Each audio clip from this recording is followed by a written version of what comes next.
திருச்சி அருங்கொடை தியான இல்ல விரிவாக்க பணியானது மேற்கொள்ளப்படுகிறது.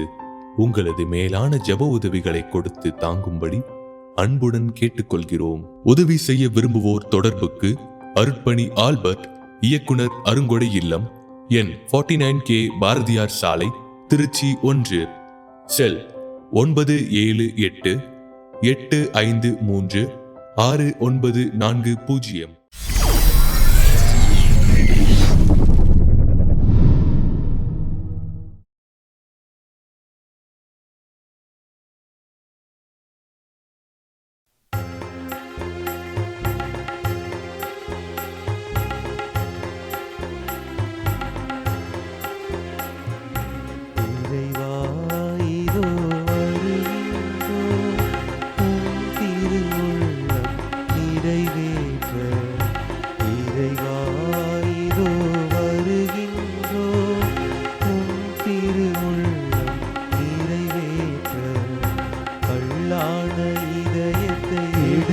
வீடு எம்மை கனி உள்ள நெஞ்சுடனே வாழ வீடு. கல்லான இதயத்தை எடுத்து வீடு எம்மை கனி உள்ள நெஞ்சுடனே வாழ வீடு. எம்மை நாங்கள் மறக்க வீடு, எம்மை நாங்கள் மறக்க வீடு. கொஞ்சம் ஏனைய துன்பம் நினைக்க வீடு. தந்தை மகன் தூயாவியாரின் பெயராலே ஆமென். நம் ஆண்டவராகிய இயேசு கிறிஸ்துவின் அருளும் கடவுளின் அன்பும் தூயாவியாரின் நட்புறவும் உங்கள் அனைவரோடும் இருப்பதாக. ஆன்மாவோடும் இருப்பதாக. கிறிஸ்துவில் அன்பு நிறைந்தவர்களே, நமது ஆண்டவர் இயேசு கிறிஸ்துவின் பெயரால் உங்களுக்கு இனிய வணக்கத்தையும் தேவ ஆசீர்வாதத்தையும் மகிழ்வோடு உரித்தாக்குகிறேன். இன்றைய நாளில் நற்செய்தியின் அடிப்படையில் நாம் இறை வார்த்தையை தியானிக்க இருக்கிறோம். இயேசு கிறிஸ்து தன்னுடைய வாழ்க்கையிலே தன்னை மீட்பராக காட்டிக்கொள்வதிலோ, தன்னை இறைமகனாக வெளிப்படுத்துவதிலோ, தான் ஒரு மெஸ்ஸியா என முழக்கமிடுவதிலோ அதிகமான நேரத்தை செலவிடவில்லை. இயேசுவாக அன்னை மரிக்கு பிறந்தவர், இயேசுவாக தந்தை சூசையிடத்திலே பணி செய்தவர், தன் வாழ்வின் இறுதி வரை அவர் இயேசுவாகவே வாழ்ந்தார். எந்த சூழலிலும் தன்னை மையப்படுத்திய ஒரு பணி வாழ்க்கையை அவர் முன்னெடுக்கவே இல்லை.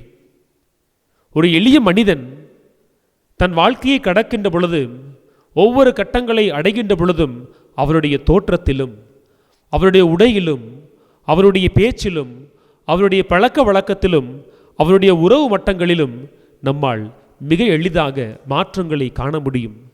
ஆனால் இயேசு கிறிஸ்துவோ தன்னை எத்தகைய மாற்றத்திற்கு முற்படுத்தாமல் ஒரு எளிய மனிதனாய், ஏழையின் மகனாய் அவர் எப்படி வாழ்ந்தாரோ அதே நிலையில் பணி செய்து தன்னுடைய வாழ்க்கையினுடைய ஓட்டத்தை நிறைவாக முடிக்கிறார். இயேசுவாக பிறந்தவர், இயேசுவாக வாழ்ந்தவர், இயேசுவாகவே இறந்து அவர் கிறிஸ்துவாக உயிர்த்தெழுகிறார். அன்பிற்குரியவர்களே, இப்படிப்பட்ட வாழ்க்கையை நாமும் வாழ வேண்டும். அதற்கு அடிப்படையிலேயே ஒரு மனமாற்றம், வாழ்வு மாற்றம் தேவை என்பதை தான் தவக்காலம் நமக்கு இன்றைய நாளிலே எடுத்துரைக்கிறது. ஆக திருப்பலியில் நம்முடைய எல்லா கருத்துக்களோடும் இயேசுவை போல நாம் கடவுளுக்கு முன்னால் நாமாகவே வாழ்கின்ற ஒரு வாழ்க்கை வரத்தை திருப்பலியிலே மன்றாடுவோம். வேண்டுகிற அத்துணை காரியங்களும் நிறைவேறுவதற்கு நம்முடைய பலவீனங்களும் குற்றங்களும் பாவங்களும் தடையாய் இருக்கின்றனாகவே வானக தந்தையிடத்திலே நம்முடைய குற்றங்களுக்காய், பலவீனங்களுக்காய், பாவங்களுக்காய் மனம் வருந்தி மன்னிப்பு வேண்டுவோம். எல்லாம் வல்ல இறைவனிடமும் சகோதர சகோதரிகளே, உங்களிடமும் நான் பாவி என ஏற்றுக்கொள்கிறேன். ஏனெனில் என் சிந்தனையாலும் சொல்லாலும் செயலாலும் கடமைகள் தவறியதாலும் பாவங்கள் பல செய்தேன். என் பாவமே, என் பாவமே, என் பெரும் பாவமே. ஆகையால் எப்பொழுதும் கன்னியான புனித மரியாவையும் வானக தூதர் புனிதர் அனைவரையும், சகோதர சகோதரிகளை உங்களையும் நம் இறைவனாகிய ஆண்டவரிடம் எனக்காக வேண்டிக் கொள்ள மன்றாடுகிறேன். எல்லாம் வல்ல இறைவன் நம் மீது இரக்கம் வைத்தும் நம் பாவங்கள் அனைத்தையும் மன்னித்து நம்மை நிலை வாழ்வுக்கு அழைத்துச் செல்வாராக. ஆமீன்.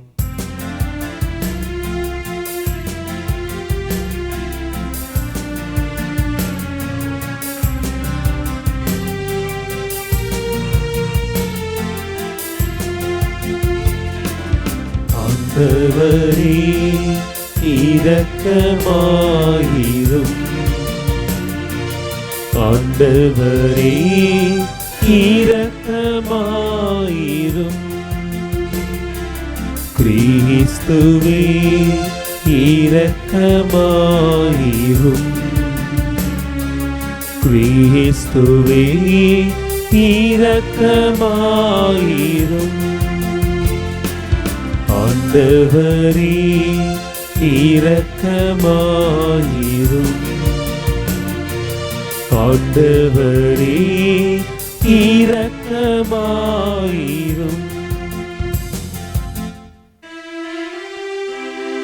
மன்றாடுவோமாக. ஆண்டவரே, இடைவிடாத உமது இரக்கம் உமது திரு அவையை தூய்மைப்படுத்தி காப்பதாக. ஏனெனில் உம்மால் அன்றி திரு அவை பாதுகாப்பாக இருக்க முடியாது என்பதால் உமது கொடையினால் அது என்றும் ஆளப்படுவதாக.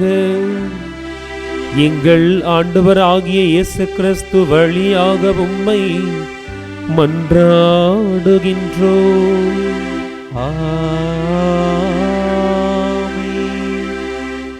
முதல் வாசகம்.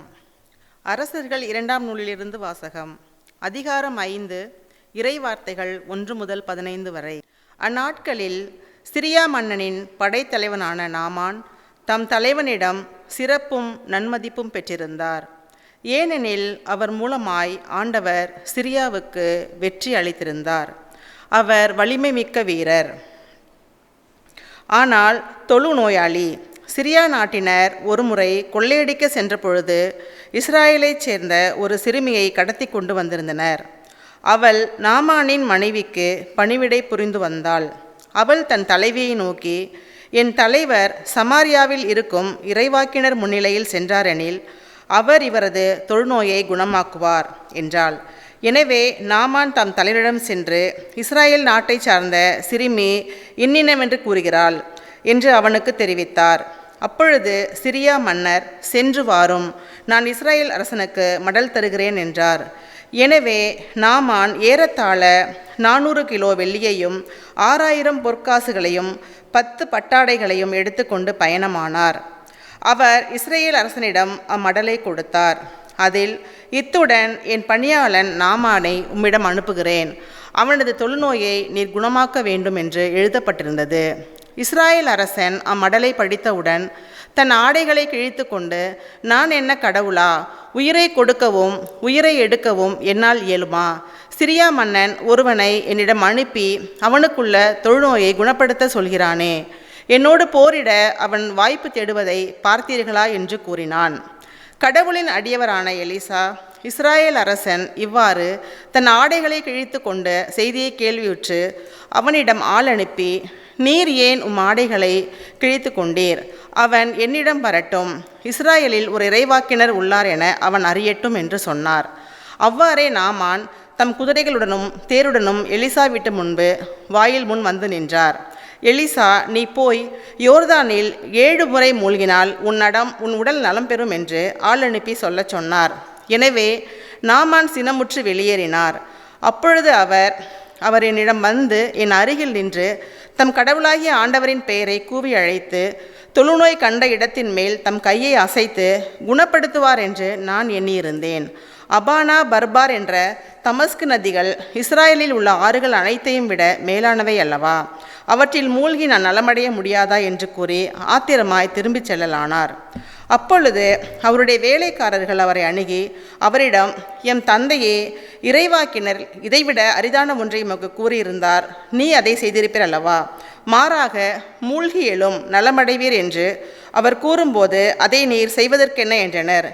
எனவே நாமான் புறப்பட்டு சென்று கடவுளின் அடியவரது வாக்கிற்கிணங்க யோர்தானில் 7 முறை மூழ்கியல அவர் நலமடைந்தார். அவரது உடல் சிறு பிள்ளையின் உடலைப் போல மாறினது. பின்பு அவர் தம் பரிவாரம் அனைத்தோடும் கடவுளின் அடியவரிடம் திரும்பி வந்து, இஸ்ராயலை தவிர வேறு எந்த நாட்டிலும் கடவுள் இல்லை என இப்போது உறுதியாக நான் அறிந்து கொண்டேன். இதோ உம் அடியான், எனது அன்பளிப்பை ஏற்றுக்கொள்ளும் என்றார். ஆண்டவரின் அருள்வாக்கு. இறைவனுக்கு நன்றி. பதிலுரை திருப்பாடல். நீங்கள் அனைவரும் சொல்ல வேண்டிய பதிலுரை. என் நெஞ்சம் உயிருள்ள இறைவன் மீது தாகம் கொண்டுள்ளது. என் நெஞ்சம் உயிருள்ள இறைவன் மீது தாகம் கொண்டுள்ளது.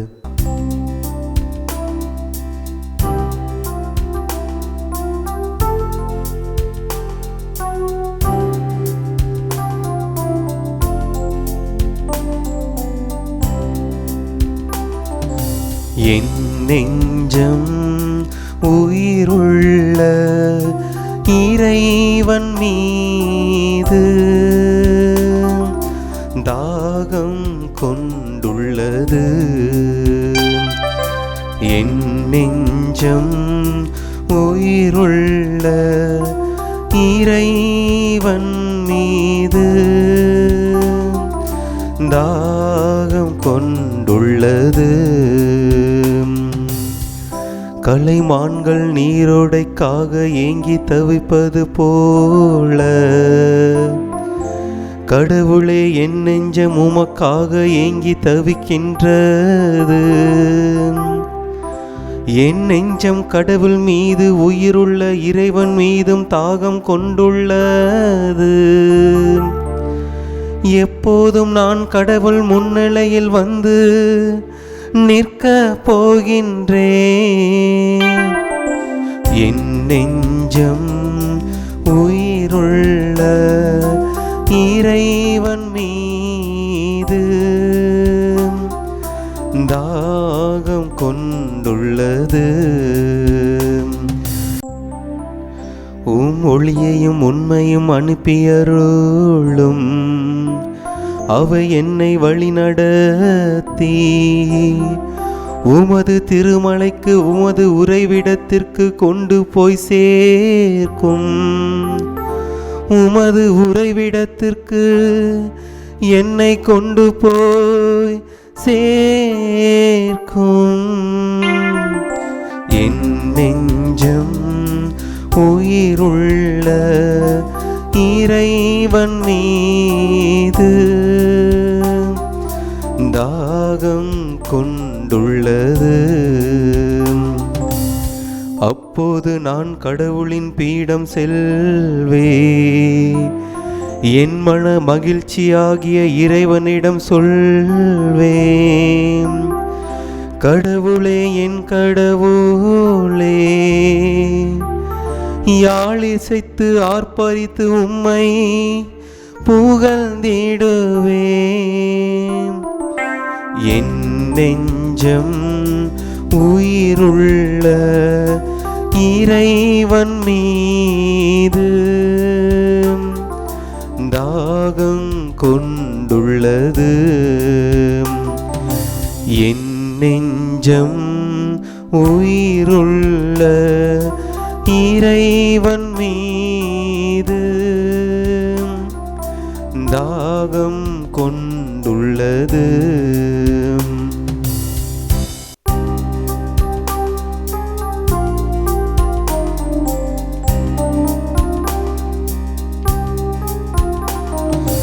ஆயன் தன் மந்தையை காப்பது போல ஆண்டவர் நம்மை காக்கின்றார்.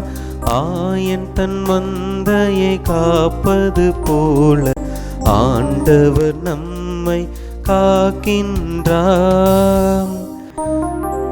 ஆண்டவருக்காக ஆவலுடன் நான் காத்திருக்கின்றேன். அவரது சொற்களுக்காக ஆவலுடன் காத்திருக்கின்றேன்.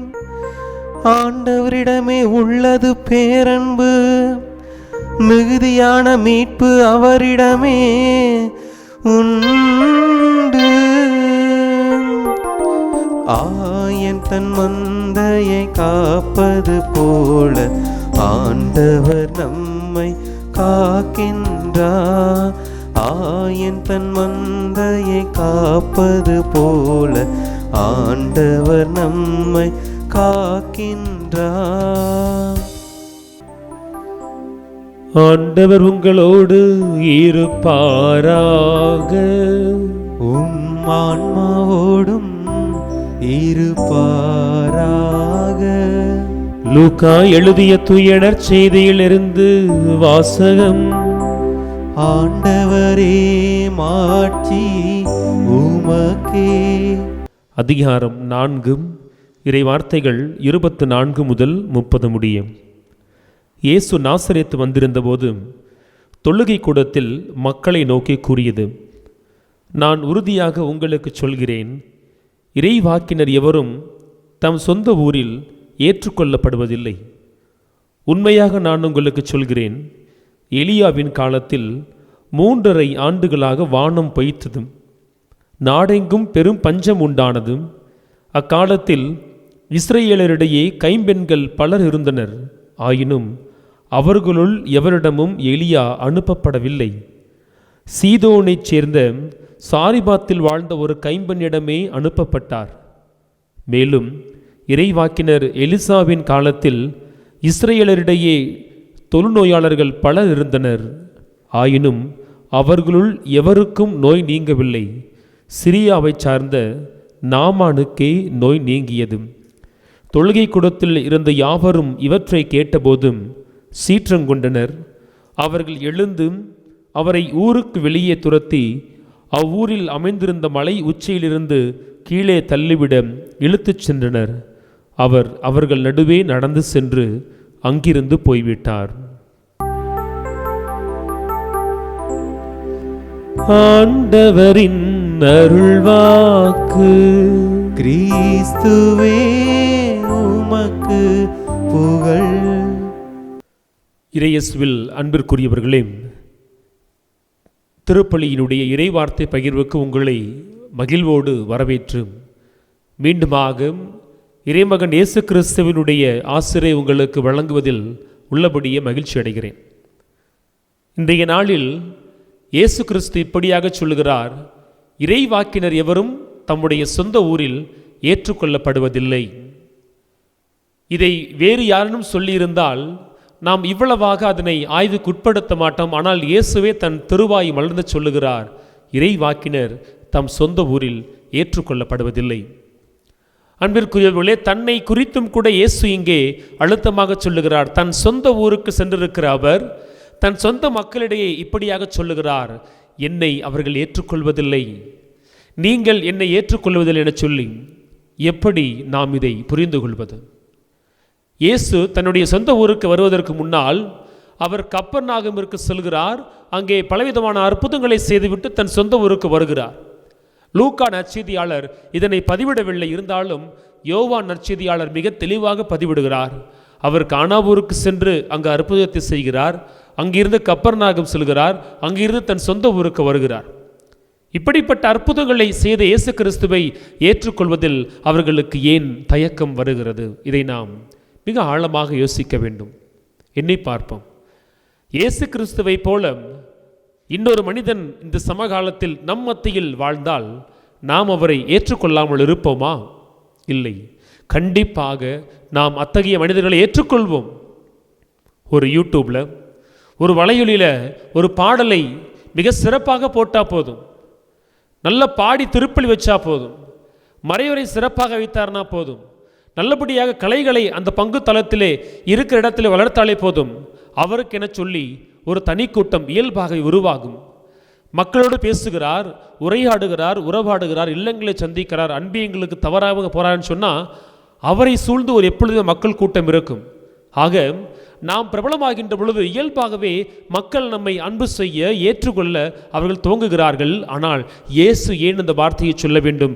என்னை, அதாவது இறைவாக்கினர்களை தம் சொந்த ஊரில் ஏற்றுக்கொள்வதில்லை என சொல்லி. அன்பர்களே, புரிந்து கொள்ள வேண்டியது அடிப்படையில் ஒரே விஷயம். அத்துணை அற்புத செயல்களுக்கு மத்தியிலும் தன் பணிவாழ்வு ஒருபுறம், அற்புத செயல்கள் ஒருபுறம், போதனைகள் ஒருபுறம், தன் தந்தையோடு அவர் கொண்டிருந்த உறவு ஒருபுறம், இத்துணை இருந்தாலும் இயேசு கிறிஸ்து அவராகவே இருந்தார். அவர் அவராகவே இருந்தார். யோசிச்சு பார்க்கலாம். இன்னைக்கு ஒரு ஃபாதரோ ஒரு பாஸ்டரோ ஒரு அற்புதத்தை செய்கிறாருன்னு சொன்னால் அடுத்த நாள், அடுத்த வாரம், அடுத்த மாதம் அவர் நடத்துகிற திருப்பலிக்கோ நற்செய்தி கூட்டத்திற்கோ மக்கள் அலையென கடந்து செல்வார்கள். கூட்டம் கூட்டமாக போவாங்க, குடும்பமாக செல்வாங்க. அவர் கேட்கிற தொகையை கொடுத்து ஜெப கோபுரங்களாய் கட்டி எழுப்புவார்கள்.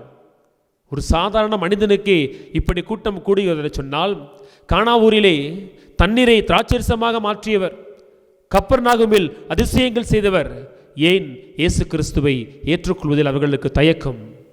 அன்பர்களே, அவர் தண்ணீரை திராட்சரசமாய் மாற்றிய பொழுதும் கூட இயேசுவாகவே இருந்தார். அற்புதங்களை செய்த பொழுதும் கூட அவர் அவராகவே இருந்தார்.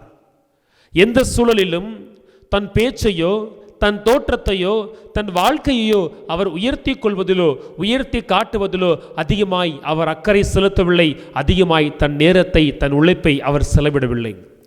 எப்படிப்பட்ட நிலையில் அவர் விண்ணிலிருந்து கீழே இறங்கி வந்தாரோ அதே நிலையில், இன்னும் சொல்ல போனால் அதைவிட கீழான நிலையை அவர் தேர்ந்தெடுத்து அந்த வாழ்க்கையிலேயே தொடர்ந்து வாழ்ந்தார்.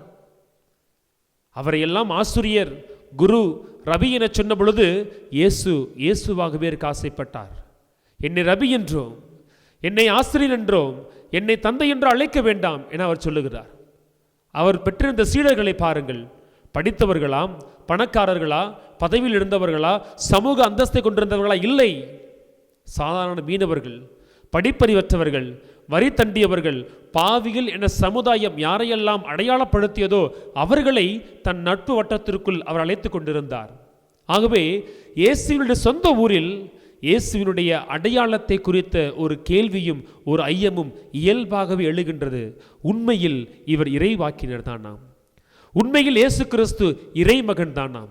உண்மையில் வர இருக்கிற மெஸ்ஸியா இவர்தானா என்கிற சந்தேகம் அந்த மக்கள் மத்தியில் எழுந்ததில் ஆச்சரியம் இல்லை. ஏனென சொன்னால், இயேசு எந்த சூழலிலும் தன்னை விளம்பரப்படுத்துவதிலோ தன்னை பிரபலப்படுத்துவதிலோ அவர் கவனம் கொள்ளவே இல்லை. தன் தந்தையோடு ஜெபத்திலே தனித்த உறவு, தவிக்கிற மக்களோடு தேடிச் சென்று உறவு, போதனைகள் வழியாக தன் தந்தையை அவர் வெளிப்படுத்துகிறார். அன்பிற்குரியவர்களே, கேட்பதையெல்லாம் அப்படியே நீங்கள் உங்கள் கண்களுக்கு முன்னால் காட்சிப்படுத்தி பாருங்கள். இயேசுவினுடைய நிலையை நீங்கள் புரிந்து கொள்வீர்கள். ஒரு மனிதன், ஒரு மிகப்பெரிய கூட்டம் திருமணத்தில் தவிக்கின்ற பொழுது தண்ணீரை திராட்சரசமாக மாற்றுகின்றார். ஆனால் அப்பொழுதும் அவர் தன்னை விளம்பரப்படுத்திக் கொள்ளவில்லை. ஒரு மனிதன் காய்ச்சலால் வாடியவர்களுக்கு, முடக்குவாதத்தால் கிடந்தவர்களுக்கு அற்புதமாய் சுகம் கொடுக்கிறார். அப்பொழுதும் தன்னை அவர் விளம்பரப்படுத்திக் கொள்ளவில்லை. இதை யாருக்கும் சொல்ல வேண்டாம் என சொல்லுகிறார். தேடி தேடி சென்று எல்லா மக்களுக்கும் உதவி செய்கிறார். கடைசியில் நீங்கள் இதை குறித்து யாருக்கும் சொல்ல வேண்டாம் என சொல்லி இயேசு தன்னை உயர்த்துவதில் அல்ல, தன்னை அனுப்பிய தந்தையை மக்கள் மத்தியில் வளர்த்தெடுப்பதில் தான் அவர் கருத்தாய் இருந்தார். ஆகவேதான் இயேசுவினுடைய அடையாளத்தை குறித்த ஒரு ஐயப்பாடு எழுகிறது. இவர் இறைவாக்கினரா? இவர் இறைமகனா? ஆகவே தான் மக்கள் அவரை ஏற்றுக்கொள்ள தயங்குகிறார்கள். இயேசுவும் குறிப்பிடுகிறார், சொந்த ஊரில் ஏற்றுக்கொள்வது இல்லை. ஒருவேளை இயேசு தன்னை மிகப்பெரிய குருவாகவோ, மிகப்பெரிய ரபியாகவோ, மிகப்பெரிய ஆசிரியராகவோ, மிகப்பெரிய போதனையாளராகவோ அவர் நினைத்திருந்தால் தன்னை உருவாக்கி இருக்க முடியும். யாரும் எந்த விதமான சந்தேகமும் இல்லாமல் அவரை ஏற்றுக்கொள்ளுகின்ற ஒரு வாழ்க்கையை அவரால் கட்டி எழுப்பி இருக்க முடியும்.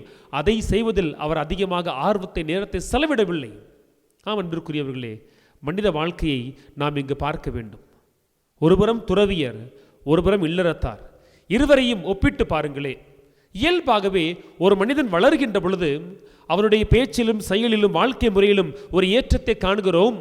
அந்த ஏற்றத்தின் வழியாக அவர் அடைந்திருக்கின்ற மாற்றத்தை மிக எளிதாக புரிந்து கொள்கிறோம். ஆனால் இயேசு அப்படிப்பட்ட ஒரு மாற்றத்தை தனக்குள் கொண்டு வரவே இல்லை. ஒரு மிகச்சிறிய ஒரு பையன் குருமிடத்தில் சாமியாருக்கு சேர்றப்ப தொடக்கத்தில் அவரை கேண்டிடேட்னு சொல்லுவாங்க. அப்புறமா அவர் மைனர் செமினரினா இருப்பார், அப்புறம் மேஜர் செமினரினா மாறுவார், அப்புறம் பிரதராக உருவெடுப்பார், அப்புறம் ரெவரண்ட் பிரதராக மாறுவார், காலப்போக்கில் டீக்கனாக மாறுவார், அப்படியே ரெவரண்ட் ஃபாதர், பாரிஸ் பிரிஸ்ட், பிஷப் சொல்லி கடைசியாக போப்பில் வச்சுருவாங்க. அவர் பெற்றுக்கொள்ளுகிற அறிவும் அவருடைய அனுபவமும் அவருடைய பெயருக்கு முன்னாலும் பின்னாலும் மிகப்பெரிய மாற்றத்தை கொடுக்கிறது. காண்கிற சமூகம் அவர் அடைந்திருக்கிற மாற்றத்தை மிக எளிதாக புரிந்து கொள்கிறது. ஒரு அருள் சகோதரிக்கும் அப்படித்தான். ஒரு எளிய பெண்மணியை, சாதாரண ஒரு பள்ளி சிறுமியை உள்ளே செல்கிறார்கள். நொவிஷியேட், நாவிசஸ், ஜூனியர், சீனியர், கடைசியில் பார்த்தோம்னா சுப்பீரியர் ஜெண்டர்னு சொல்லி அவர்கள் காலம் செல்ல செல்ல அடைந்திருக்கிற வளர்ச்சிக்கும் உயரத்திற்கும் ஏற்றபடி பட்டங்கள், பெயர்கள், நிலைகள் அவர்களுக்கு பின்னால் வருகிறது. எல்லா துறவிகளுக்கும் இது அப்படியே பொருந்தும். எல்லா துறவிகளுக்கும் அப்படியே பொருந்தும். ஒரு இல்லறத்தாரை எடுத்துக்கோங்க, சின்ன பையனாக இருக்கிறாங்க, அப்புறம் பள்ளி படிப்பு, கல்லூரி படிப்பு, ஒரு இளைஞன் வேலை செய்கிறான், குடும்ப தலைவனாய் மாறுகிறான், பொறுப்புள்ள தந்தையாகிறான், விவேகமும் வாழ்க்கை தத்துவமும் பெற்றுக்கொண்ட ஒரு தாத்தா பாட்டியாக மாறி வாழ்க்கை எல்லோருக்கும் பாருங்களேன் அவர்கள் கடந்து செல்கின்ற பாதையிலே அவர்களுக்கான முகவரியை கொடுத்து கொண்டே இருக்குது. ஆனால் இயேசு அப்படி இல்லை. சாதாரண ஒரு பெண்மணியினுடைய மகனாய் பிறக்கிறார், தச்சனுடைய மகனாய் வளர்கிறார், அவர் போதிக்கிறார். எப்படி தன்னுடைய 18 ஆண்டு கால மறைமுக வாழ்க்கையில் அவர் வாழ்ந்தாரோ அதே நாசரேத்து இயேசுவாய் தான் அவர் எல்லோருக்கும் பணி செய்தார். தன்னை அவர் உயர்த்தி கொள்ளவே இல்லை. ஆகவேதான் இயேசுவை குறித்த ஐயப்பாடு வருகிறது. இயேசு அந்த ஐயப்பாடுகளை தன்னை விளம்பரப்படுத்துவதன் வழியாக பெற்றுக்கொள்ள விரும்பவில்லை. எப்படி திருமுழுக்கு யோவான் இயேசுவை பார்த்து அவர் வளரணும் நான் குறையன்னு சொன்னாரோ, இயேசுடைய தாகமும் தவிப்பும் அப்படியே இருந்துச்சு. வானக தந்தை வளரணும் நான் குறையணும், அவ்வளவுதான். அவருடைய இறப்பிற்கு பின்னால், அவருடைய உயிர்த்தெழுதலுக்கு பின்னதால் தான் அவரை நாம் கிறிஸ்துவாக காண்கிறோம். அவர் ஒரு மனிதராக வாழ்ந்த பொழுது இயேசுவாக இருந்தார், இயேசுவாகவே இருந்தார். எதிலும் தன்னை உயர்த்தி கொள்வதில் அவர் ஆர்வம் காட்டவே இல்லை. நினைத்து பாருங்கள், ஒருவேளை இயேசு கிறிஸ்து ஒரு சாதாரண பையன், பிரதரு, ஃபாதரு, பிஷப்னு சொல்லி மேலே வளர்ந்து போக போக அவருக்கு கிடைக்கிற மரியாதையும் வசதியும் எப்படி இருக்கு நினைத்திருந்தால் இயேசு கிறிஸ்து மிக எளிதாக ஒரு தலைமை குருவாக மாறி இருக்க முடியுமே, மிகப்பெரிய பணக்காரராக மாறி இருக்க முடியுமே, அற்புதங்களை எல்லாம் செய்து தனக்கு பின்னால் கூட்டத்தை கூட்டி இருக்க முடியுமே. பசித்த மக்களுக்கு அன்று பஞ்சம், எல்லோருக்கும் அப்பத்தை பழியை கொடுத்து கொடுத்து அவர் மிகப்பெரியவராய் மாறி இருக்கலாகுமே. இல்லை, அவருடைய நோக்கம் அப்படிப்பட்டதாக இல்லை. தன்னுடைய பெயருக்கு முன்னாலோ பின்னாலோ பட்டங்களையோ பொறுப்புகளையோ பதவிகளையோ பெற்றுக்கொள்வதில் அவர் நாட்டம் கொள்ளவில்லை. எப்படி தன்னை வெறுமையாக்கி இயேசுவாக வந்தாரோ அதே இயேசுவாய் அவர் இறுதி வரை சென்றார். அன்பிற்குரியவர்களே, நம்முடைய வாழ்க்கையை இங்கு நாம் புடமிட்டு பார்க்க வேண்டும். இன்று நாம் எப்படிப்பட்ட வாழ்க்கை வாழ்வதில் ஆர்வம் கொண்டு காட்டுகிறோம்? எப்படியாவது தன் நிலையை கடந்து சென்று விட வேண்டும். இதில் தவறு ஒன்றுமில்லை. ஆனால் இங்கு பல சமயங்களில் போலியான வாழ்க்கைக்குள்ளும் போலியான பெருமைக்குள்ளும் நாம் அடைபட்டு கொள்ளுகிறோம். கோயிலுக்கு வருவாங்க, சின்ன வயசில் அந்த கோயிலில் வளர்ந்து ஆல்ட்ரு பாய்ஸில் ஆல்ட்ரு கேர்ளாக இருந்திருப்பாங்க, யூத்தில் இருந்திருப்பாங்க. ஒரு நல்ல இடத்துக்கு வேலைக்கு போயிட்டாங்கன்னா போதும், அடுத்த ஆலயத்துக்கு வருகிற பொழுது கீழே உட்கார்றதுக்கு யோசிப்பாங்க. தன்னை பிற மனிதர்களுக்கு முன்னால் உயர்த்தி காட்ட வேண்டும் என்பதில் அவர்களுக்கு ஆர்வம் இருக்கிறதானால் கடவுளுக்கு முன்னால் எங்கே உட்காந்தா என்ன, இல்லை நான் இவ்வளவு பெரிய அதிகாரி, நான் எந்த ஊரில் வேலை செய்கிறேன், நான் போய் கீழே உட்காந்தா அது நல்லாவா இருக்கும், ஒரு நல்ல இடத்தை பார்ப்போம். வாழ்க்கை முறையில் மாற்றம் ஏற்படுது பாருங்க. ஆனால் இயேசுவிடமிருந்து கற்றுக்கொண்டது கம்மி தான். அவங்களாம் கோயிலுக்கு வருவாங்க, நல்லபடியாக பிள்ளைகளை வளர்த்து எடுத்திருப்பாங்க. அடுத்து பேசும் பொழுது, ஃபாதர் இந்த பிள்ளைக்கு கல்யாணம் வைக்க ஆசைப்பட்றேன், நம்ம பங்கில் வேணாம், கத்தீட்ரல் ஃப்ரீயாக இருக்குமான்னு கேளுங்க. இல்லை நம்ம மறை மாவட்டத்தில் எந்த ஆலயம் மிகப்பெரிய ஆலயம்னு கேளுங்க. நம்ம மறை மாவட்டத்தில் எந்த கோயிலுக்கு போய் திருமணம் வச்சோம்னா உறவுகள் எல்லாம் காலத்தை கடந்து நம்முடைய கல்யாணத்தை பெருமையாக பேசுவாங்க. சொல்கிறீங்களா ஃபாதர்? அந்த மண்டபத்தை விசாரிங்க, மற்ற மண்டபம், அந்த மண்டபத்தில் நம்ம கல்யாணம் வைக்கிறப்ப தான் உறவுகள் நம்ம எப்பொழுதும் பெருமையாக பேசுவாங்க. வாழ்க்கை நிலை மாற மாற மாற பெற்றுக்கொள்ளுகிற பொருளும் சேர்த்து வைக்கிற செல்வங்களும் அதிகமாக அதிகமாக மனிதன் கடவுளுக்கு முன்னால் தன்னை தாழ்த்துகிறதை விட மனிதர்களுக்கு முன்னால் தன்னை உயர்த்துவதில் அதிகமான கவனத்தை செலுத்துகிறார்கள். ஆனால் இயேசு அப்படிப்பட்ட வாழ்க்கையை வாழவில்லை.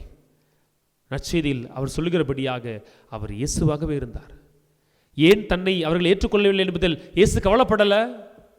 அவருக்கு அதில் கவலையே கிடையாது. நான் இப்படித்தான், இதற்காகத்தான் அனுப்பப்பட்டேன். இதை நாமும் நம்முடைய வாழ்க்கையிலே கடவுளுக்கு முன்னால் பின்பற்ற வேண்டும். மனிதர்களுக்கு முன்னால் சற்று இருக்க வேண்டும் தான். உழைப்பு, கடினமான உழைப்பு, தியாகத்தை செலுத்தி நாம் பெற்றுக்கொள்கிறவைகளை நாம் அனுபவிப்பதில் தவறல்ல. ஆனால் அவை கடவுளுடைய பிரசன்னத்திலோ கடவுளுடைய பார்வையிலோ கடவுளுடைய கட்டளைகளுக்கு முன்னாலோ ஒரு நாளும் நிற்கவே கூடாது. எப்படி இறைமகனாய் இருந்தும் மெசியாவாக இருந்தும் இயேசு உயிர் வாழ்கிறவரை, மனிதனாய் வாழ்ந்தவரை இயேசுவாகவே இருந்து தன் எல்லா கடமைகளையும் செய்து முடித்தவராய் சிலுவையிலே தந்தையே நான் எல்லாவற்றையும் செய்து முடித்துவிட்டேன் என்று சொல்லி அவருடைய கரத்தில் ஆவியை ஒப்படைத்தாரோ, நாமும் கடவுளுக்கு முன்னால் அவருடைய மகன் என்றால் மகனாகவே, அவருடைய மகள் என்றால் மகளாகவே வந்து நிற்கிற பொழுதுதான் கடவுள் ஆசீர்வாதங்களை கொடுப்பார். கடவுளுக்கு முன் வந்து நிற்கிற பொழுது அதிகாரியாகவோ, கடவுளுக்கு முன் நிற்கிற பொழுது ஒரு தந்தையாகவும், கடவுளுக்கு முன் நிற்கிற பொழுது பங்கு பணியாளராகவோ, கடவுளுக்கு முன் நிற்கிற பொழுது பங்கு பேருடைய தலைவராகவோ துணை தலைவராகவோ இல்லை. அவையெல்லாம் மனிதர்களுக்கு மட்டும்தான். கடவுளுக்கு முன்னால் நாம் நிற்கிற பொழுது ஒன்றுமில்லாமையில் வெறுமையாய் என்று பார்ப்போமே, கடவுள் அந்த வெறுமையை தான் எதிர்பார்க்கிறார். இயேசு அந்த வெறுமையை தான் தன் வானக தந்தைக்கு காணிக்கையாக இந்த தவக்காலத்திலே அவர் கொடுக்க இருக்கிறார். அவரை பின்பற்றுகிற பிள்ளைகளாகிய நாமும் அதைத்தான் கொடுக்க வேண்டும். கடவுளே, நான் என் நிலை அடைந்தாலும் என் நிலைகளில் நான் உம்மோடு என்னை ஒரு நாள் ஒப்பிட்டு பார்க்காமல் உம்முடைய கைவேலைப்பாடாகிய நான் என்றாலும் உமக்கு முன் நான் என்னையே தாழ்த்திக் கொள்வேன். நான் அப்படியே நிற்பேன். என்னுடைய வெறுமையை ஆண்டவரை நீர் பார்த்தருளும். எப்படி இயேசுவாய் இருப்பதில் மட்டும் அவர் மகிழ்ச்சி அடைந்தாரோ, அவர் இயேசுவாய் இருந்து அத்துணை அற்புதங்களை செய்தாரோ, இயேசுவாகவே சீதைகளை உருவாக்கினாரோ, இயேசுவாகவே நற்கருணை ஏற்படுத்தினாரோ, இயேசுவாகவே திரு அவைக்கு அடித்தளமிட்டாரோ, எல்லாம் இன்றளவும் உயிரோட்டத்துடன் இருக்கிறதே. அதுபோல நானும் உம்முடைய பிரசனத்தில் நானாய் வந்து நிற்க நீர் எனக்கு வரத்தை தாரும் என சொல்லி திருப்பள்ளியில் அவரிடத்தில் மன்றாடுவோம். இறைவன் நம்மையும் நம்முடைய குடும்பங்களையும் நம்முடைய தொழிலையும் நிறைவாக ஆசீர்வதித்து உலகம் தர முடியாத மனித அறிவியெல்லாம் கடந்த இறை அமைதியை நமக்குள் நிறைவாக குடிகொள்ளச் செய்வாராக. ஆமேன்.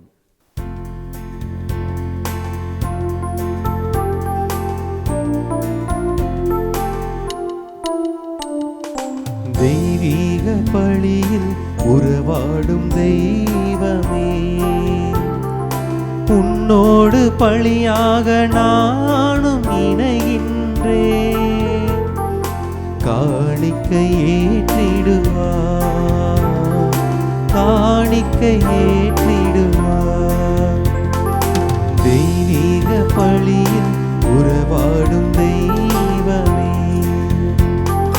வானம் காணும் ஒளியெல்லாம் என் தேவன் தந்த காணிக்கை, மேகம் சிந்தும் துளியெல்லாம் என் தேவன் தந்த காணிக்கை. இந்த நினைவில் இந்த வாழ்வை காணிக்கை தந்தேன் உன் மலர் பாதம். தெய்வீக பழியில் உறவாடும் தெய்வமே. கிறிஸ்துவில் அன்பு உறவுகளே, என்னுடையதும் உங்களுடையதுமான இப்பலி எல்லாம் வல்ல நம் வானக தந்தைக்கு ஏற்றதாகும்படி மன்றாடுங்கள்.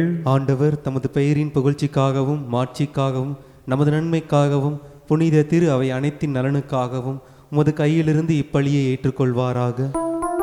ஆண்டவரே, எங்கள் பணிகளின் காணிக்கையாகும் நாங்கள் இக்காணிக்கையை உமக்கு அளிக்கின்றோம். இதை நீர் எங்களுக்கு மீட்பளிக்கும் அருளடையாளமாக நிறைவுறச் செய்வீராக. எங்கள் ஆண்டவராகிய இயேசு கிறிஸ்து வழியாக உம்மை மன்றாடுகின்றோம்.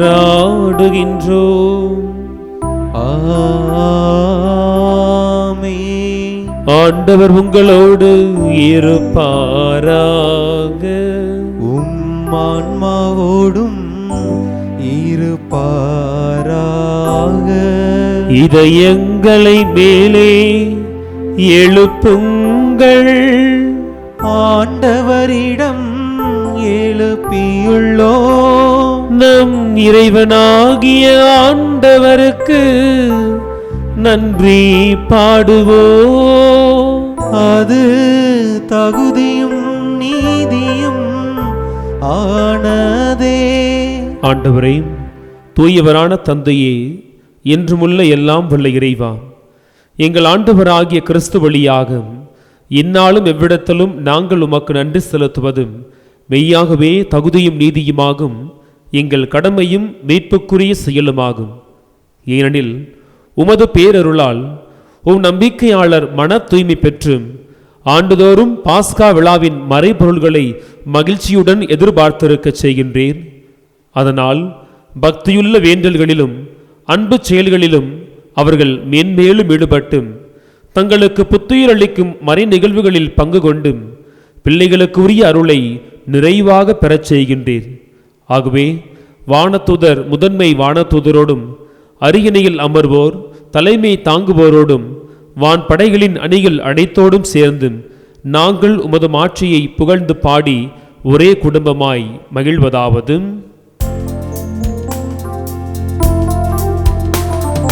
தூயவர் தூயவர் தூயவர் வான் படைகளின் கடவுளமாண்டவர்,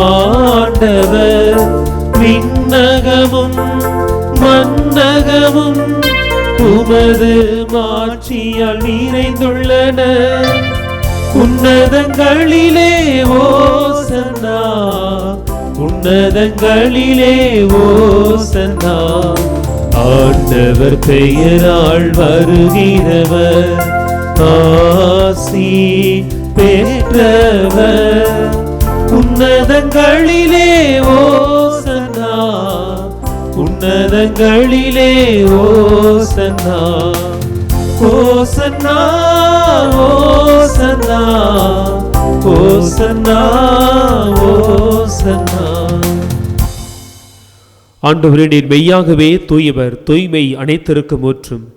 ஆகவே உம்முடைய ஆவியை பொழிந்தும் இக்காணிக்கைகளை தூய்மைப்படுத்த உம்மை வேண்டுகிறோம். இவ்வாறு எங்கள் ஆண்டவர் இயேசு கிறிஸ்துவின் உடலும் இரத்தமுமாக எங்களுக்கு இவை மாறுவனவாகும்.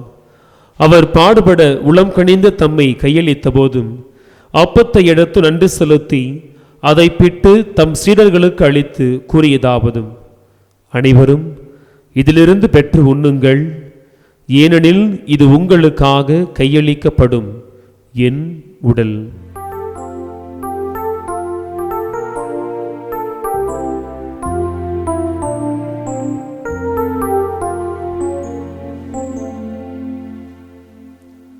அவ்வண்ணமே இரவு விருந்தை அருந்திய பின் கிண்ணத்தையும் எடுத்து மீண்டும் உமக்கு நன்றி கூறி தம் சீடர்களுக்கு அளித்தவர் கூறியதாவதும்: அனைவரும் இதிலிருந்து பெற்று பருகுங்கள், ஏனெனில் இது புதிய நிலையான உடன்படிக்கைக்கு உரிய என் இரத்தத்தின் கிண்ணம். இது பாவ மன்னிப்புக்கென்றும் உங்களுக்காகவும் பலருக்காகவும் சிந்தப்படும். இதை என் நினைவாகச் செய்யுங்கள்.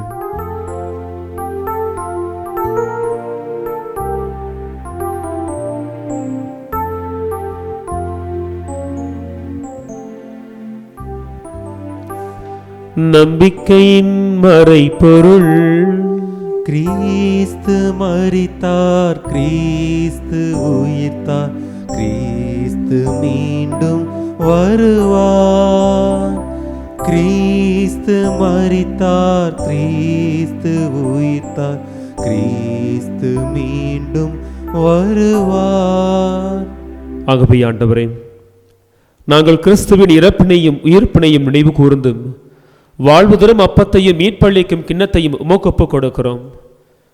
திருமுன் நின்று உமக்கு ஊழியம் புரிய தகுந்தவர்களை நீங்கள் ஏற்றுக்கொண்டீர். எனவே உமக்கு நன்றி செலுத்துகிறோம்.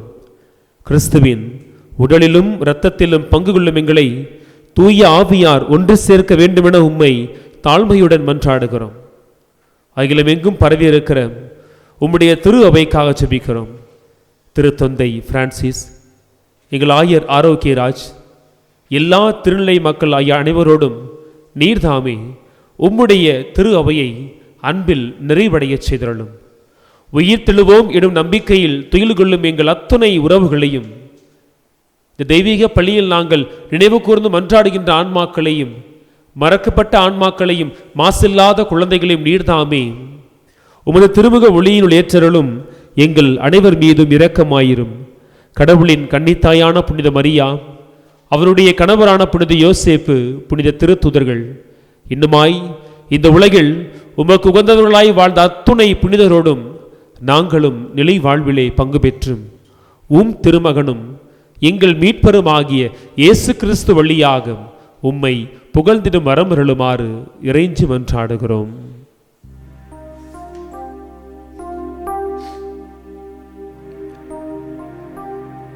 இவர் வழியாக இவரோடு இவரில் எல்லாம் வல்ல இறைவனாகிய தந்தையே, தூய ஆவியாரின் ஒன்றிப்பில் எல்லா புகழும் மாட்சியும் என்றென்றும் உமக்கு உரியதே. ஆமென், ஆமென், ஆமென்.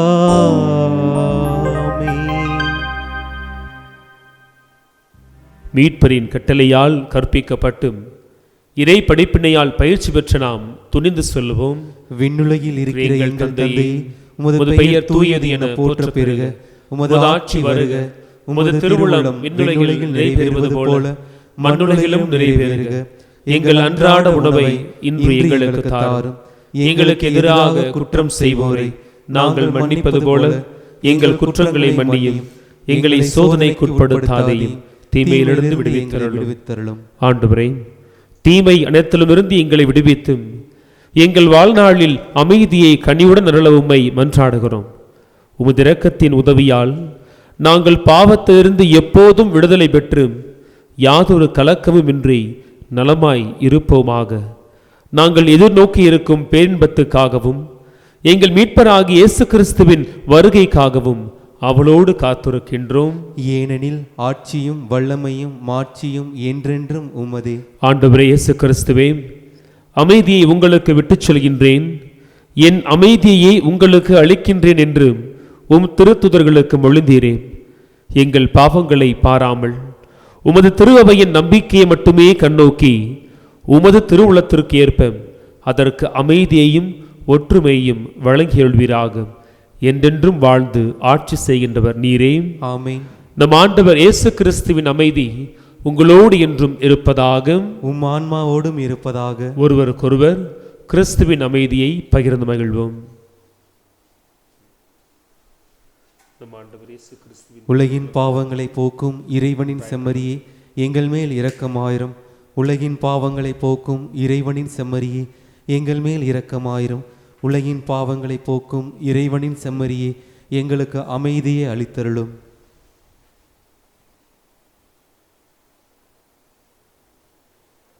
இதோ இறைவனின் செம்மறி. இயேசுவாக மக்கள் மத்தியில் வாழ்ந்தவர் கடவுளை முழுமையாய் மக்களுக்கு வெளிப்படுத்தினார். கடவுளை மாட்சிப்படுத்துவதில் தன் மகிழ்ச்சியை கண்டடைந்தார். திருவுடலாய் திரு இரத்தமாய் நமக்குள் எழுந்து வந்தும் இவரை போல் நாமும் கடவுளுக்கு முன்னால் அப்படியே நம்மை காணிக்கையாக ஒப்புக் கொடுக்க ஆற்றல் தர வருகிறார். இவருடைய திருவிருந்திற்கு அழைக்கப்பெற்ற நாம் அனைவரும் பேறு பெற்றவர்கள். ஆண்டவரே, நீர் என் இல்லத்தில் எழுந்தருள நான் தகுதியற்றவன். ஆனால் ஒரு வார்த்தை மட்டும் சொல்லியருளும், எனது ஆன்மா நலமடையும். ஆசை திருவிருந்துக்கான மன்றாட்டு. ஆண்டவரே, நீர் என் இல்லத்தில் எழுந்தருள நான் தகுதியற்றவன். ஆனால் ஒரு வார்த்தை மட்டும் சொல்லியருளும் என்று நூற்றுவர் தலைவன் ஜெபித்தது போல நாங்களும் இப்போது உம் திருப்பாதம் பணிந்து வேண்டுகிறோம். இனிய இயேசுவே, நாங்கள் தகுதியற்றவர்களாயிருந்தாலும் எங்கள் தகுதியின்மையை பாராமல் நீர் எங்கள் உள்ளங்களில் எழுந்து வாரும். உம் அன்பிலும் அருளிலும் நாங்கள் நிலைத்திருக்க எம்முள் எழுந்து வாரும். உம் பிள்ளைகளாக உயிருள்ள உண்மை சாட்சிகளாக உமது நற்செய்தியின்படி வாழ்பவர்களாக எங்களை உருமாற்ற வாரும். தந்தையின் திருவுள்ளப்படி வாழ்ந்திட எங்களுக்கு துணை புரிந்திட வாரும். நன்மை செய்வதில் ஆர்வமுள்ளவர்களாய் தீமைகள் அனைத்திலிருந்தும் விடுதலை பெற்றவர்களாய் வாழவும் எங்களை வழிநடத்த வாரும். எல்லா நலன்களாலும் வளங்களாலும் எங்களை நிரப்ப வாரும். ஆமீன். கிறிஸ்துவில் அன்புமிக்கவர்களே, இறை வார்த்தை வழியாக ஆண்டவர் நம்மோடு பேசியிருக்கிறார். தன் அன்பு மகனை நமக்கு மீண்டுமாய் முன்னுதாரணமாய் நிறுத்தி, இதோ உங்கள் சகோதரன் இயேசுவை பாருங்கள், தன் வார்த்தை தன் வாழ்க்கை வழியாக என்னை மகிமைப்படுத்துவதையே முழுமையான கவனமாய் கொண்டிருந்து எந்த பணிக்காய் அனுப்பப்பட்டாரோ அதை செய்து முடித்தவராய் மீண்டுமாய் என்னிடத்திலே வந்திருக்கிறார். இந்த உலகிற்கு நீங்களும் என் மகனாய் என் மகளாய் உங்கள் மூத்த சகோதரன் இயேசுவை போல அனுப்பப்பட்டிருக்கிறீர்கள். எப்படிப்பட்ட நிலையில் என்னிடத்தில் நீங்கள் மீண்டும் வரப்போகிறீர்கள் என சொல்லி கடவுள் நமக்காய் காத்திருக்கிறார். இந்த ஜெபத்தின் வழியாக ஆண்டவரிடத்தில் இயேசுவை போல நாமாய் கடவுளுக்கு முன் உளந்தால் படியிட, நாமாய் கடவுளுக்கு முன் நம்மை அப்படியே ஒப்பு கொடுக்க நாம் மன்றாடுவோம்.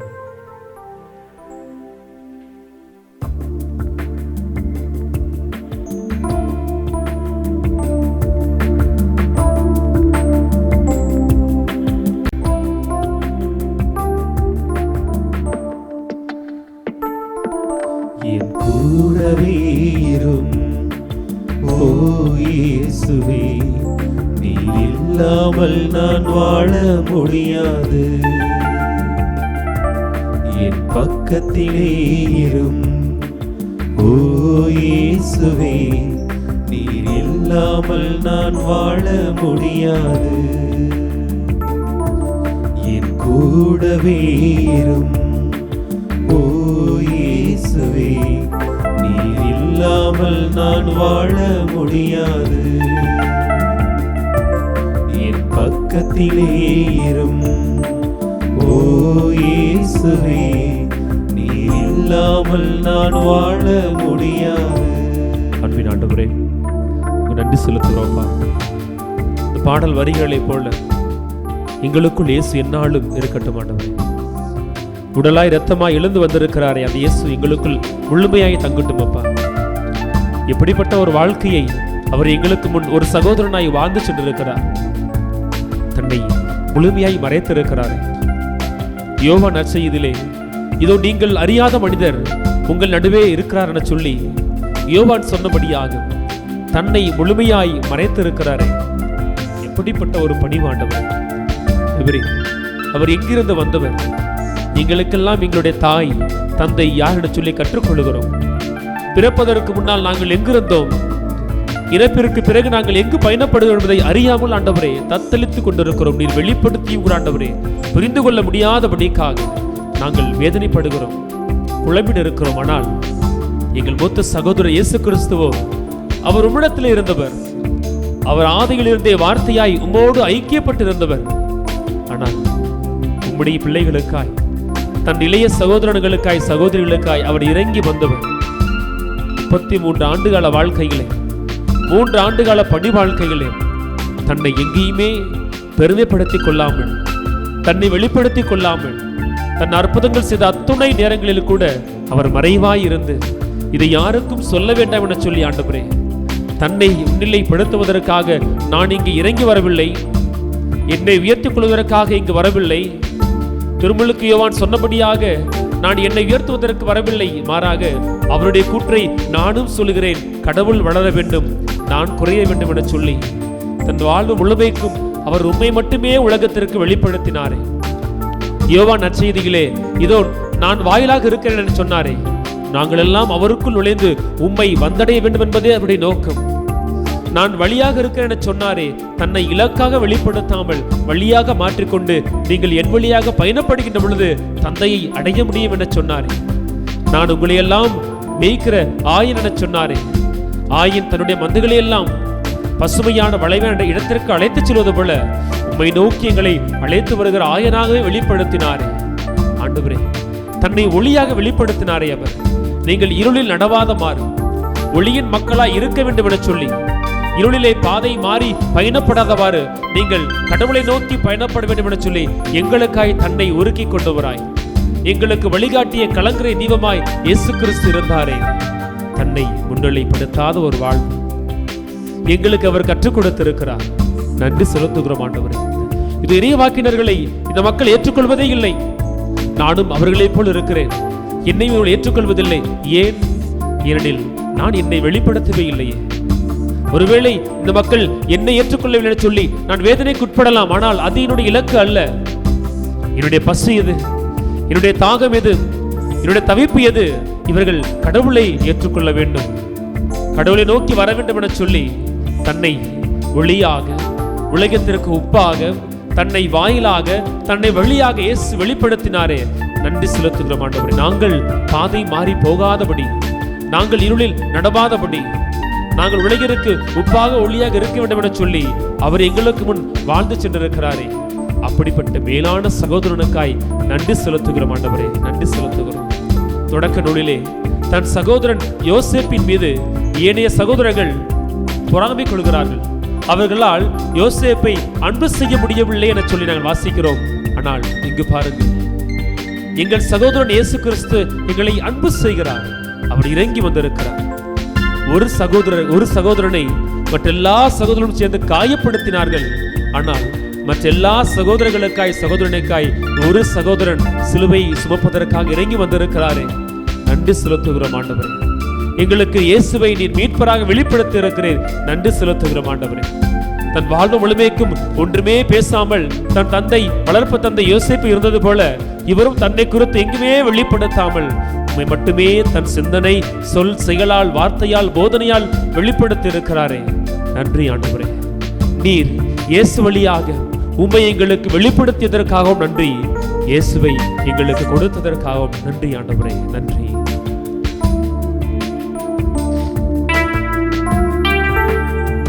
இருளான வாழ்க்கையிலே வெளிச்சமானீரே, உயிரற்ற வாழ்க்கையிலே ஜீவனானீரே. இருளான வாழ்க்கையிலே வெளிச்சமானீரே, உயிரற்ற வாழ்க்கையிலே ஜீவனானீரே. என் வெளிச்சமும் நீரே, என் ஜீவனும் நீரே, எனக்கெல்லாமே நீங்கதானப்பா. என் வெளிச்சமும் நீரே, என் ஜீவனும் நீரே, எனக்கெல்லாமே நீங்கதானப்பா. ஆண்டவரே, உடைய பிள்ளைகளுக்காக மன்றாடுகிறோம் தகப்பனே. இதற்காக இயேசுவை அனுப்பினீரோ, அந்த நோக்கம் முழுமையா இந்த காலத்தில் நிறைவேறட்டும் ஆண்டவரே. உன்னை வெளிப்படையாக அறிவிக்க முடியவில்லை.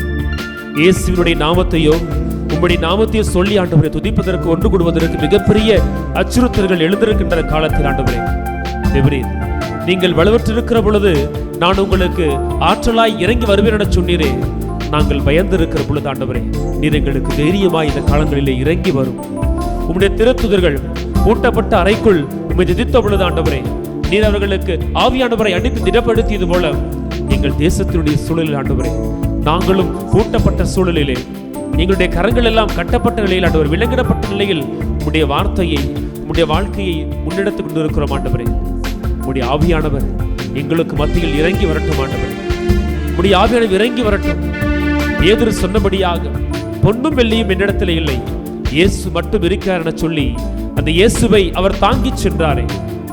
நடந்த வழிகளில் எல்லாம் அவருடைய நிழல் பட்ட மனிதர்கள் எல்லாம் தங்களுடைய சுகத்தை பெற்றுக்கொண்டபடியாக, உம்மை கொண்டிருந்த மனிதனுக்கு ஆசிரியை கொடுத்தபடியாக நாங்களும் நிறைவாக உம்மை அறிவிக்க, உம்மை பெற்றுக்கொள்ள, உம்மை அனுபவிக்க, உம்முடைய நாமத்தின் வழியாக அதிசயங்களை செய்ய ஆண்டவரே, நீர் எங்களோடு காலத்திலே இறங்கி வந்திரணும்.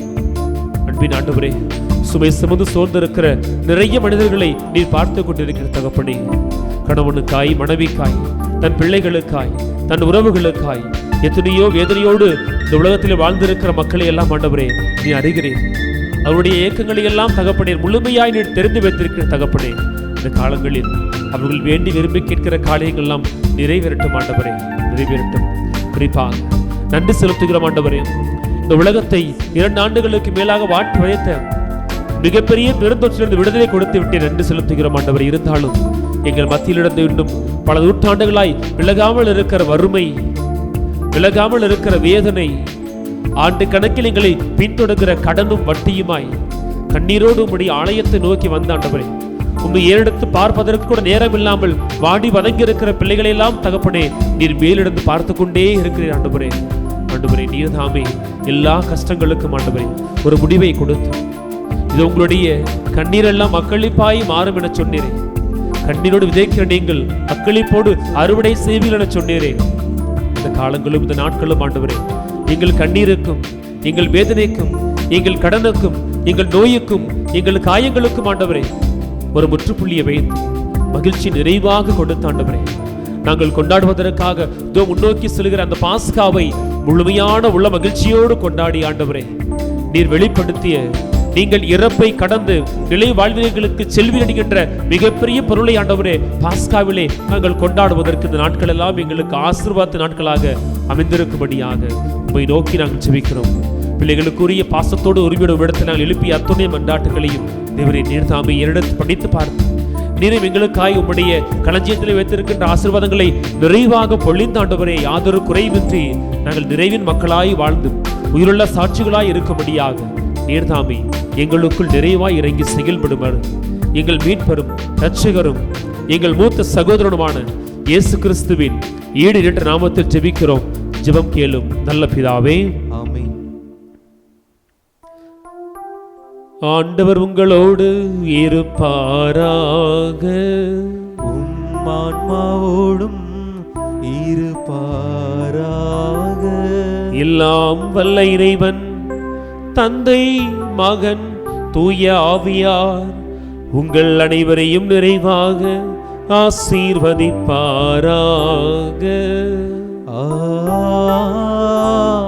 ஆமென். சென்று வாருங்கள், திருப்பலி நிறைவேறிற்று. இறைவனுக்கு நன்றி.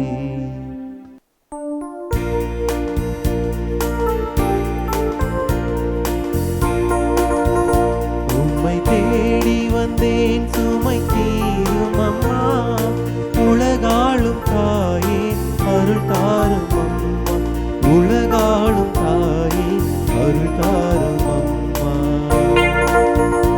உம்மை தேடி வந்தேன் சுமை தீரும் அம்மா.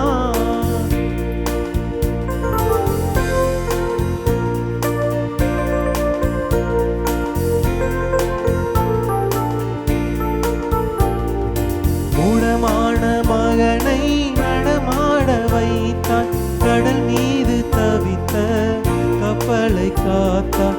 மூடமான மகனை நடமாட வைத்தார், கடல் மீது தவித்த கப்பலை காத்தார். பால் கொண்ட கலசம் பொங்கிட செய்தார், பொருள் கொண்ட சீமா உன் பாதம் சேர்த்தார். பொருள் கொண்ட சீமா உன் பாதம் சேர்த்தார். உம்மை தேடி வந்தேன் சுமை தீரும் அம்மா.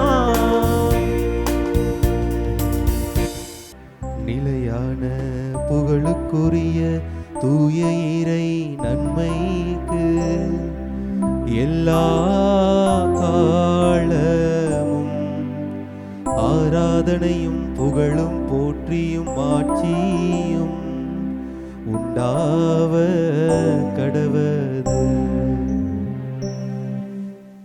தந்தை, மகன், தூய ஆவியின் பெயராலே ஆமென்.